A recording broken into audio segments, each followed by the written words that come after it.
Alrighty, woohoo! Karen Love Lee here, and today we're talking about the power of transforming, evolving, gaining greater wisdom, insight into ourselves so that we can be the best we can be for ourselves in life, reaching our highest potential, living a dream-filled life of happiness, health, wellness, abundance, prosperity. We're talking about being able to tap into our greater power through other human beings, and in the context of those other human beings tapping into their own power and through their experiences, we can actually live vicariously through them to gain greater wisdom and insight into ourselves and make brand new connections about ourselves, which then that information can help us connect more dots, and then we in turn can become more powerful in the practice of and experiencing it for ourselves. So this is why it is so vitally important to understand that by listening to and learning from other human beings, we can tap into our most magnificent self, our genius self, if you will. And this is, again, the whole phenomenon of living vicariously through, but I say learning vicariously through other human beings. And I say that because, number one, that was what helped me the most in my life and through my transformational journey, was to actually relate to other human beings in their stories and what they went through and how they were able to endure and persevere through very, very difficult challenges and hardships.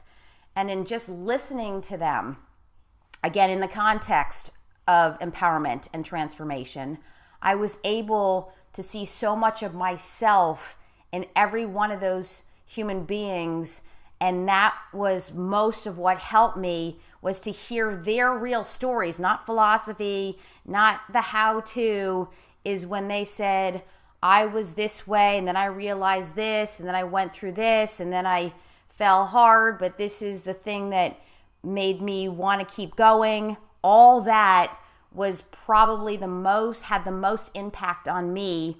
And I do believe, because human beings, we are all fundamentally the same, learning that set me free, that this is completely possible. But once we learn and hear other people's stories and situations, we have to apply it in our own life. That is key. But to start off is just learning the basics of what set me free, was learning and understanding how, as human beings, we are all the same fundamentally, and that no one is exempt. And in this conversation today, I have a dear friend of mine, and he has also been a client of mine in formal coaching, and still remains to be in coaching from time to time in his own journey. And that said, thank you so much, Dan, for being with me to have this conversation. No, you're welcome. Good morning. Yeah, hi there. Okay, so we go way back. I mean, you and I met in transformational courses, and actually, in short, you have known me at my darkest. As a matter of fact, I was just coming out of my suicide attempt and fighting for my life. Yeah. Yeah. And so clearly, you are a witness and a testament to my transformational journey in terms of where I was to where I am today. But that's a whole nother conversation for another day. But just know that we have history, and from your point of view, I'd like to hear, your thoughts on transforming through, and not complete transformation, but what we're saying is really gaining greater insight and wisdom into self through other human beings, from your point of view. Mm-hmm. Yeah. What would you like to Well, add to that? Mm-hmm. Yeah, I'm from my experiences.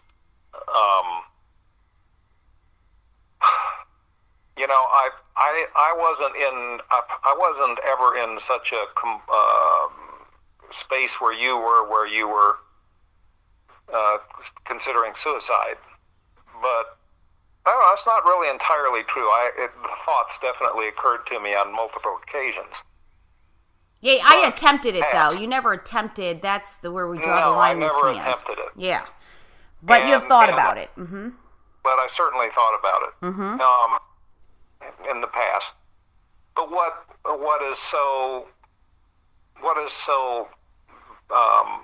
stands out in stark relief for me is when this transformational journey really started for me. How I started for the first time in my life at the age of 55 to have an understanding that was very, very, very fundamental. Just how every human being, and perhaps with the exception of someone who is psychotic or has some other really, really deviant, psychological state, becomes who they are in the same way. We have our ways of believing lots and lots of things about ourselves and about other people and we get to that place in very similar ways as human beings. Yeah, I mean, if with a human brain, we compute information the same unless there's a huge, obvious flaw or parts of the brain are missing. But in general, yeah, in short, what you're saying is the same thing, is that as human beings, we all are fundamentally same. Every human being in the world. That's right. Yes, and because of that, I thought I was so different. The depression that I suffered and the suicidal tendencies came from feeling so different, and that I wasn't the same. And underneath that there was something seriously wrong with me. Seriously wrong, and I couldn't figure it out. I couldn't connect the dots. I had no idea. Things didn't make sense, and I saw that they didn't make sense. I consciously knew at a very young age life didn't make sense, but I had no way of filling in the gaps. I had no way of understanding to where it made sense to me. So I just figure if we're going to die anyway, why not just shortcut it and cut to the chase? Because I didn't see any reason to keep living because it looked so bleak and dark and depressing. And oh my gosh. Okay, so let's talk about this suicide thing. All of a sudden in my mind, I remember my darkest point. So I had a suicide attempt in 2008. My sister dies in 2006. And the suicide, it was a final nail in the coffin. This is not the first time I'd even thought about suicide. I had suicidal tendencies my entire life since a small child, and low-grade depression that went undiagnosed. But the crap hit the fan when she died, and I couldn't save her life or make sense of anything, because I had known for years before that she was on the fast track to death, and there was nothing I could do. And as a matter of fact, I went into therapy, laid on the couch for 5 years, like clockwork, once a week. But I went in because the first day, my first session, I said, my sister's dying and I don't know what to do. And I never really got I didn't get answers. I had gotten 0 answers. Never once did she say, well, the more you're empowered within yourself, the more you can facilitate her possibly choosing to live. Never did I ever have any answers, but it did help. She was wonderful, the therapist. But to know that I tried to do something and my sister's still dead, that just fed into the desperate disgust and guilt and desperation of wanting to have saved her life, and I couldn't. Therefore, I was an epic failure. So the only option I had was to end my life, because now it's really over. So that's 2008. And then I start transformational courses. It is not a medical facility. These are just giant group classes on transformation. I'm doing that, but then I am released from that program because I had mentioned suicide, even though I was no longer suicidal. These courses did help me understand myself so deeply that I was able to choose to live for the first time in my life. So that was a good part. The bad part was when I mentioned suicide, they released me for a year. And then I say, well, they kicked me out because they weren't set up for this. But when I say they kicked me out, they never gave me any resources. They never said, call suicide hotline, deal with your, go here and deal with this depression. None of that. They just said, you can't come back for a year. And that did it. That put me over the edge. And I laid in bed for 6-7 days, cried. But what I did do, as I was crying, I laid in bed and on my phone, I talked to every single person that I could that would talk to me. And what really got me out of bed on that 6th or 7th day was that every single person, almost 100% of those people said at some time in their life they had contemplated or thought about suicide, even as little as maybe if I drive off the road, that would be okay. If I didn't wake up the next day, that would be okay. And Dan, by golly, this is represencing how that actually got me out of bed and I never looked back. That was the only key fundamental thing that got me out of bed and kept me going. Every single person said, I know what it feels like. I have been there too. And often they would say, I've never really told anyone this, but I felt the same way. Right. And that's why this is so critical, crucial, vitally important, is that's the power of being real, raw, relatable. That is my hashtag real, raw, relatable.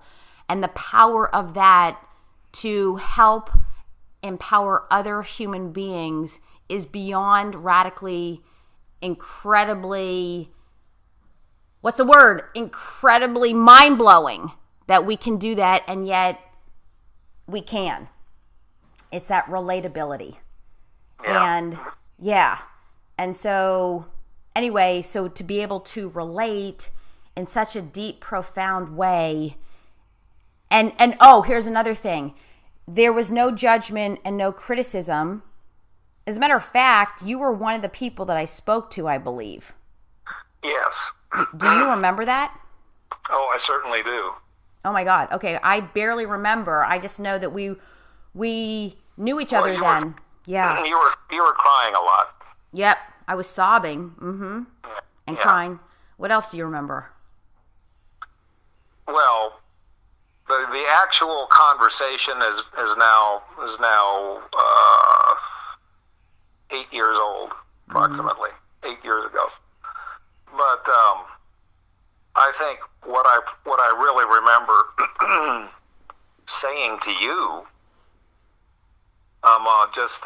just really listening, and as you mentioned, not passing judgment, and I shared with you about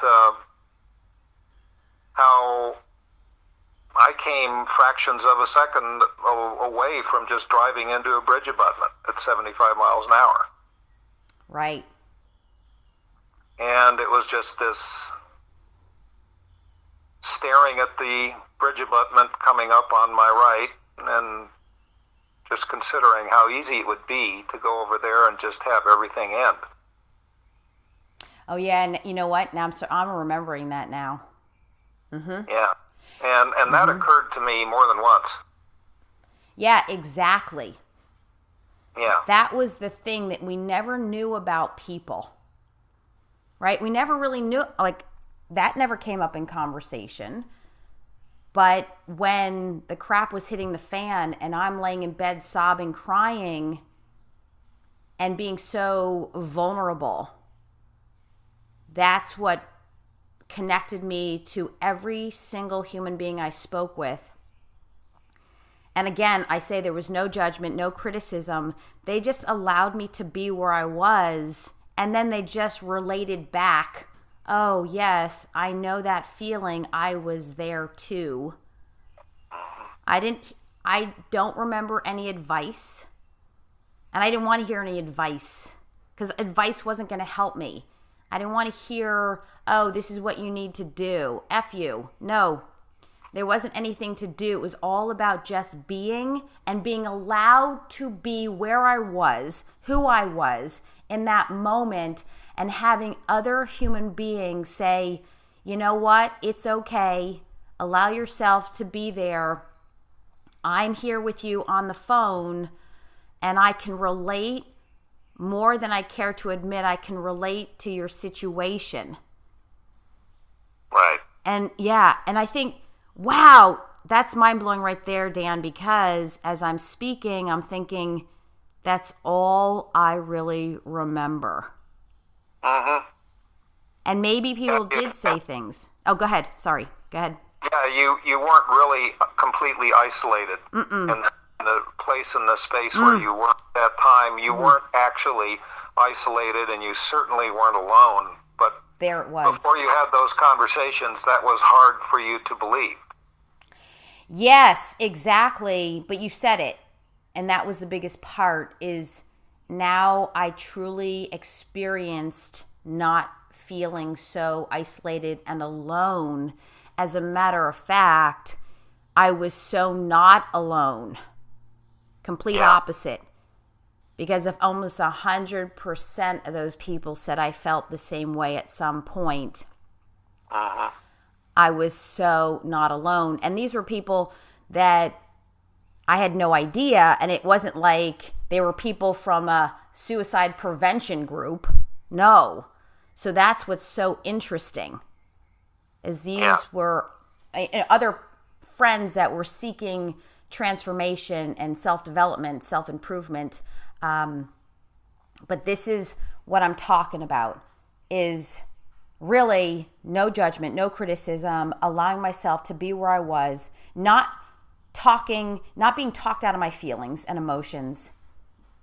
And then the coup d'etat was that almost every single person could relate. And 100% of those people just listened and were with me. And that's it. And that's what it takes, is acceptance, unconditional acceptance, and the sense of being heard and understood. Even if people couldn't quite relate to the suicide part, what they could relate to was this deep pain and the crying and the sorrow. We all can relate to that. And that's so vital in healing and helping to empower another human being. And the very thing that I was not able to do for my sister because I had no idea that that's all she really wanted.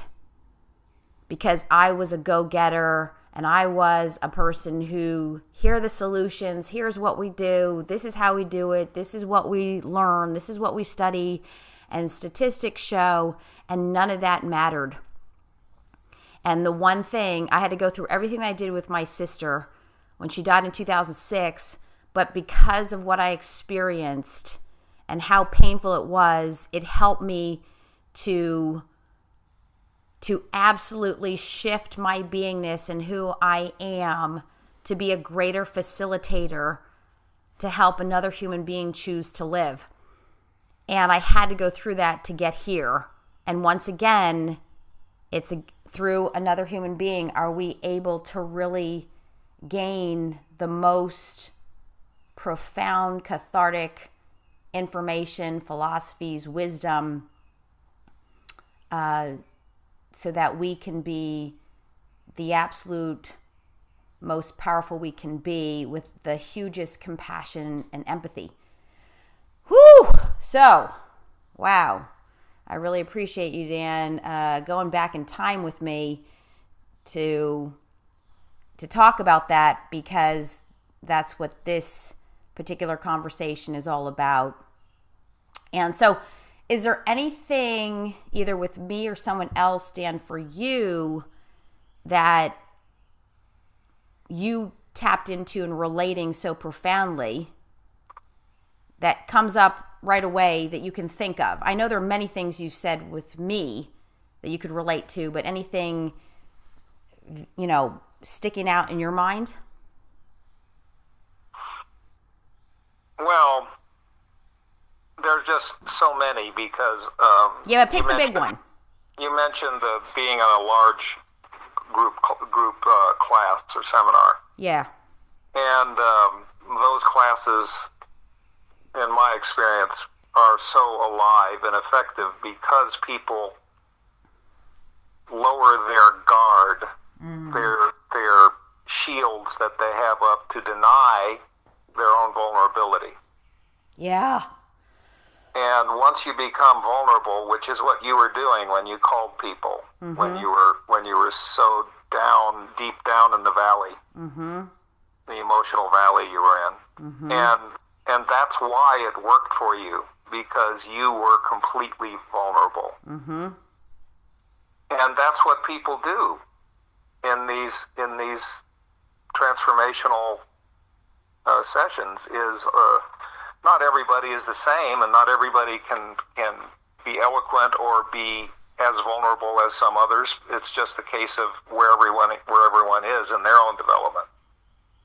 But I have so many instances where others shared, and I saw a pattern of behavior and a pattern of emotions and thoughts in myself that I hadn't really been aware of before a person just stood up and spoke. Yeah. And so there is, it's like, it's feels the same as discovering hidden treasure when that occurs, because then there's an awareness of something where I felt no awareness before. Exactly. And I can then use that in the future if I so choose, so that I don't have to repeat the same pattern of behavior that I wasn't even and thinking and emotions that I wasn't even aware of. Yeah. As being a pattern. Right. Exactly. And so right now, is there one instance? Let me see. No, one instance doesn't come up because there are hundreds. Okay, so that was your long answer. How funny. But you made some excellent points about how you were able to recognize patterns in yourself through another human being sharing. And that's the operative word here. It's when other human beings share themselves that we are able to really tap into a greater sense of ourself and ourselves. And the one thing I do believe in, and the thing that rings true for me, is transformation, or this, and the short definition of transformation is creating newly, is transforming into the new, from the old to the new. And, excuse me, sharing is what keeps this creating newly alive. In other words, when human beings share themselves with other human beings who are there to listen, then that's where the magic occurs. Now, this is, again, within the context of improving self, of learning about self, what it is to be human and function as a human being in our beingness. We're not human doings, we're not human havings, we're human beings with emotions and feelings. So it's not like we go out there and just share to the world, because most of the world doesn't care. But when we're able to share and be vulnerable with other human beings who are seeking the same, that's where the most power stems from, is those humans that are wanting to relate back and wanting to listen, to hear and be heard, to understand and be understood. And that's what makes the hugest difference. This is why I have available in my store on my website, KarenLoveLee.com. My store, my shop, go to the shop tab. This is why I have lots of different audios for sale, coming up for sale for pennies on the dollar, so that I can help other human beings and facilitate in their empowerment with the least amount of fear.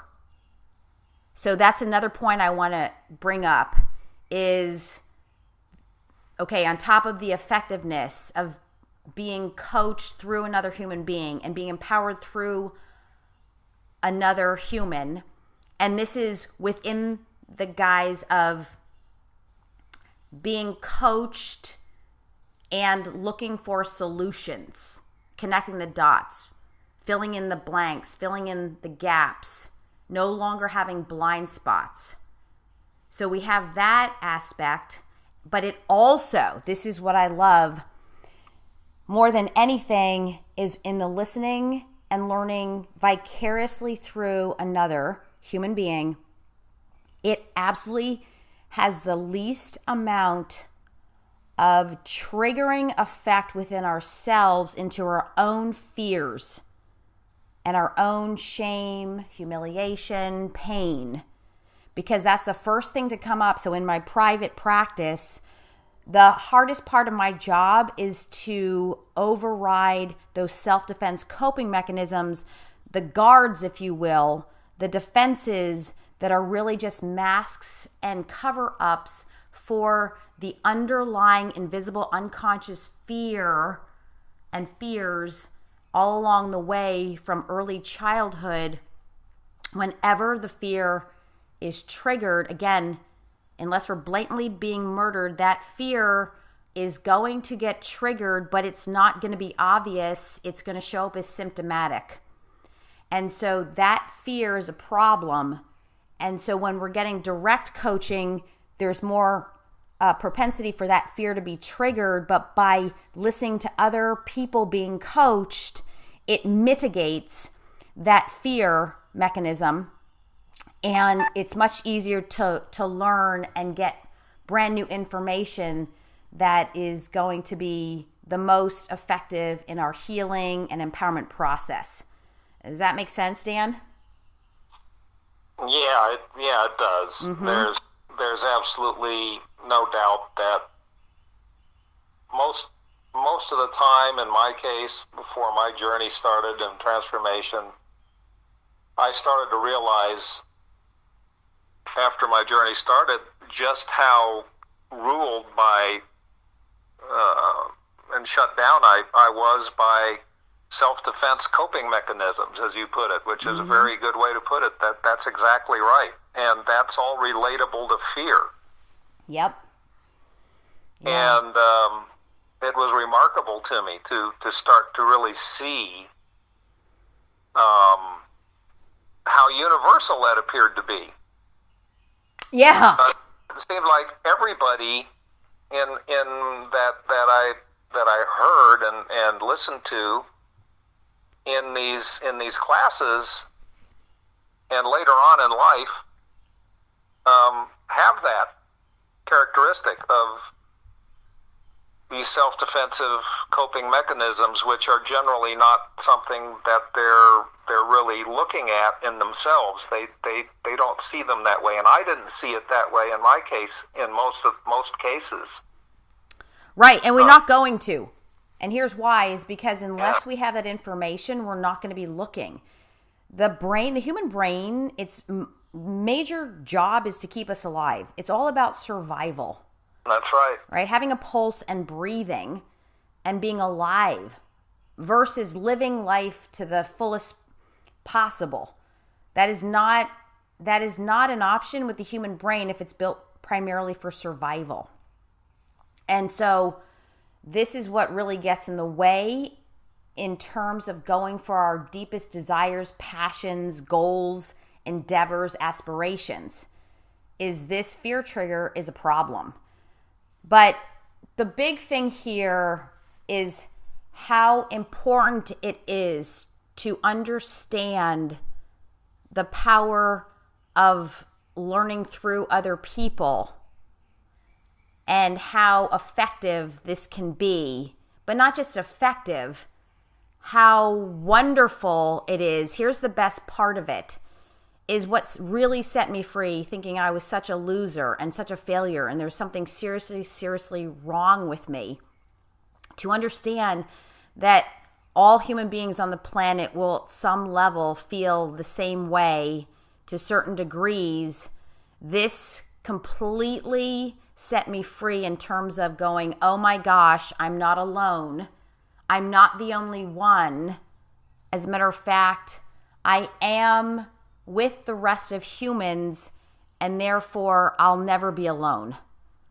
And so many people can relate. They will go through this if they haven't already, and that is even making me feel even greater about being human and connecting to other human beings. So I have to say that the truth about me is growing up, because I had, and I couldn't see it, because I hated myself so much and I hated life, I projected hating other human beings. And I mean, it turned into full-blown hate as time went on, but I remember clear as day believing around 8 or 9 years old that people were idiots.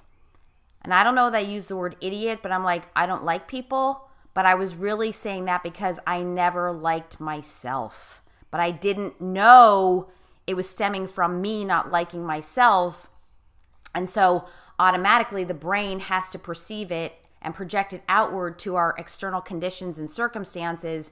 So it was definitely this full-blown feeling of, I don't like people, I hate people, people are dumb, I don't get it, and I don't like my life. And then as it turns out, it was again stemming from me not liking me. And that was because I had no idea who I was, number one, and number two, I didn't understand what it was to be a human being, and I didn't know how my brain computed information and how it plays evil tricks on me based on my perceptions. And so here I am, cut to this day, I was able to transform fully this hatred, this self-hatred, projecting the hatred out to humanity and the world and my life. So I'm hating life, then of course depression is going to be there as a symptom, and suicidal tendencies are right behind depression. And by the way, untreated depression is the number one cause of suicide. So here I was, hating myself, hating life, hating the world, blah, blah, blah, blah, blah. And by the time my sister's dead, then this really was a final straw to break the camel's back, the final nail in my own coffin, and I'm out. And this proves how stupid people are, because I've been telling everyone, my family, she was dying and we got to help her, blah, blah, blah. And then I come to find, after understanding why I went through what I went through, who I am, why I am the way that I am, why I think the things that I think, why I think the things that I want to think or don't think, and putting all the pieces of the puzzle together. In short, I have now come to not just love myself, respect myself, honor myself. I have the ability to create my strongest, most empowered, self-loving sense of self. And then automatically I project that out into the world. And lo and behold, here I am, a stand for humanity. Complete opposite. is the more I learned to unconditionally love and accept myself, the more love and acceptance I had of other human beings, all human beings, and the world. Not to say I don't get pissed off at people who don't get it, not gonna lie, but I'm able to bring myself back because I used to be those people who didn't get it. And I've come full circle. And so the magic is, wow, I'm never alone. I now love human beings, human beingness, humanity, because I can tap in and relate to the pain, but I can also relate to the beauty, the splendor, and the wonderfulness of connecting on such a deep, profound level through the power of vulnerability and relatability. Whew! All right, that was a big thing. Any comments there, Dan? Anything you'd like to add to that or say? Well, yeah, that's a big chunk to bite off, but yes. There's no doubt that this whole issue of for me of identifying myself with the general sea of humanity that the world has, that identifying myself with them is something I wasn't capable of. Right. Before I was 55 years old. And because I wasn't capable of that, I lived an emotionally isolated life. I even got married once. But there wasn't a level of self-awareness in me that allowed me to really understand my own emotions and my own motivations. Mm-hmm. And coming through that, it ended very badly for me, and it took me literally decades until after I was 55, and this marriage happened in my early 20s, to start figuring it and unraveling what had really happened. And it was actually after I started coaching with you that I made so much progress there and eventually got free. Yeah. And so there's so much this whole issue of being able to relate to others in this most fundamental way that shows up in the self-awareness work is something that I would never ever go back away from. Mm-hmm. And wish that my own path had never started. No, that's never going to happen, because this whole self-awareness work, the paradigm of understanding, really is something that isn't taught in our educational system. Right, but let's stay focused here because you just said it. I love it. So at the very least, I'm going to say freaking understand yourself. Uh-huh. Right? Human beings out there, understand. Go ahead, what? It can be scary to do that, but it's so worth it. Yeah, it's very scary. As a matter of fact, anything unfamiliar is going to freak out the brain and trigger fear. So just know that's part of the deal. And then I say, freaking go do it anyway. Because, look, we're not saying you ever have to love yourself or love the world or love humanity. But I will say this, at the very least, freaking understand yourself as being human and what that means. In other words, it's the same exact thing as understanding your tech devices.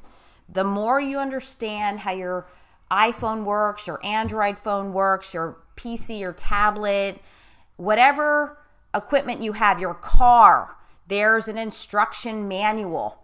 But there's no instruction manual for being human. And that's, again, part of my hashtag self-freedom was just understanding myself and why I did not have any sense of who I was and why I didn't like my life or the world or myself. And by understanding the fundamental aspects of being human, I was able to put all the pieces together and make sense of everything in such a way that I could actually make sense of who I was and who I wasn't, and then create loving myself for no reason. And understanding myself gave me that. But if you're going to just do any one thing, is see that as human beings, it is like we're a piece of machinery, and that there is an instruction manual or guide that can give us direct access to our greatest power and genius. And it's a practice over time. It's not for everybody, but that understanding is so profound. And then to know that we are not alone, you're not the only one. We are fundamentally all the same. And a lot of people go, no, but I'm unique. No, we all have our unique talents and creativity and our genius areas in life and in ourselves. But just to know the basics and to be able to relate to other human beings and not feel isolated and alone is half the battle. Wouldn't you agree, Dan? Yeah, it's I think of it as a prerequisite. Yeah. Because without that, there's only the way that we know how to do things. In my case, I had no realization of how I got to the position where I perceived things the way I did. Yeah. Bingo. And that's with everyone. And that's everyone. Mm-hmm. And this is where it takes something to actually go into the work and gain that awareness of perception. Right, and we're more inclined to do that and go delve deeper into self when we can look backwards at our life and see the old patterns don't work, the old ways of being don't work, the attitudes don't work. And it's not, okay, here's the bottom line. It's not ultimately getting us where we want to go, and it's not giving us who we want to be. In other words, if we can look backwards and go, how come I'm still not happy? How come I'm still dissatisfied? How come it's not enough? Then that's where the rubber meets the road. And that's the biggest motivator for me is I finally came to a point in my life where I looked backwards and it ultimately never worked and sustained. And underneath it all, I was never happy. I never felt the sense of happiness and the sense of self-worth and the sense of self-confidence and self-respect. And that's what did it for me. Is I had to say, okay, you know what? The way I've been doing things isn't working, and I'm not willing to continue doing the same things, which is the definition of insanity, doing the same things, expecting different results. Well, that was the biggest wake-up call of all, was to do an objective reality check. And yeah, and then there it was, boom, drop the mic. That was all I needed. And I've never looked back since. And it's not an easy road. But like you said, Dan, it is so freaking amazingly worth it that I can't even articulate the magic and miracles that come out of it. And so that said, go to my store on my website, KarenLovely.com. Up at the top, you'll see the shop tab, and go check out what I have so far for downloadable audio for sale, like I said, for pennies on the dollar. And it's so economical and at a fraction of what it would cost you to be in private coaching with me. But if you'd like to be in private coaching with me, I would love that. It is my most favorite thing ever. The one-on-one is the most effective, efficient, powerful, mind-blowing way to go. Not going to lie. You're going to email me, KarenLovelee@gmail.com. And that is KarenLovelee@gmail.com. But other than that, go to my website, go to my store, look to see what I have. We're dealing with so many different things here: suicide, depression, grief, losing loved ones, self-punishment, and more to come. But right now, we're really digging deep and delving into the how to stop self-punishment, how to redefine ourselves from nothing, how to rid ourselves of massive grief, disease, dis-ease, illness, depression, a big one and more coming, addiction. There's the aspect of being addicted to self-punishment and getting rid of that, stopping that insane cycle. So many different things to come. We're going to be touching on definitely lots more addiction, drug addiction, sex addiction, domestic violence, you name it, I'm going to deal with it. So continue to listen to my podcast. Please share this. Transformation lives in the sharing. We're going to say empowerment lives in the sharing. Would love for you to share this. And let me know what you think. Any comments, feedback, I'd love to hear from you. Anything you'd like for me to address, I would love to hear that as well. And here's to transforming, evolving, empowering yourself through other amazing, incredible, vulnerable, relatable human beings. And with that, Dan, thank you so much for joining me today. I am so thrilled that you're here and you have your journey to share powerfully. And I can't thank you enough for, number one, being you, and then your willingness to share yourself with others. So thank you so much for that. Well, you're most welcome.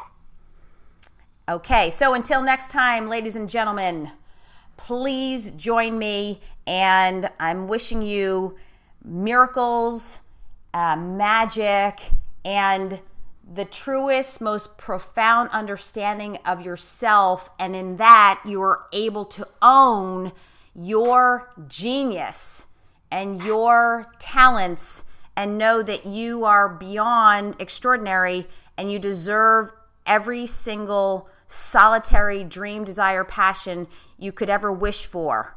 So thank you, thank you, thank you.